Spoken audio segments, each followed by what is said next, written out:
میں آج آپ کا مزار مبارک مرجع خلائق ہے، دور و نزدیک سے علم کی پیاس رکھنے والے، ایسے ایسے نکتے، ایسے ایسے عشق کی بھری باتیں آپ نے بیان کی ہیں، شاید آپ کے علاوہ امت میں کسی نے ایسی حکمت آموز باتیں نہیں بیان کی۔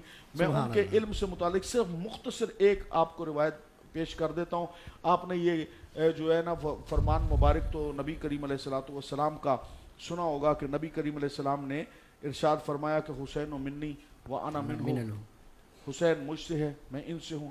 آپ پھر حضرت صدر الافاضل رحمۃ اللہ علیہ کے یہ خلیفہ احمد یار خان نعیمی گجراتی حکیم اہل سنت رحمۃ اللہ علیہ، حکیم امت، آپ نے جب امام حسین کی شان بیان کی، وہ فرماتے ہیں کہ جو اعلیٰ حضرت رحمۃ اللہ علیہ کے بھائی امام حسن رضا نے فرمایا نا کہ کربلا میں خوب ہی چمکی دکان اہل بیت، اب سارا سودا بیچ کر بازار سونا کر گئے۔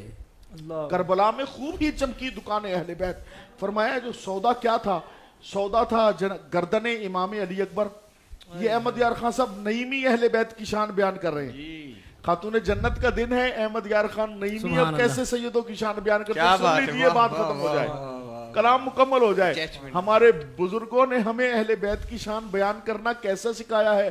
یوں کہا کرتے ہیں سنی داستان اہل بیت، بے ادب گستاخ فرقے کو بتا دے اے حسن، یوں کہا کرتے ہیں سنی داستان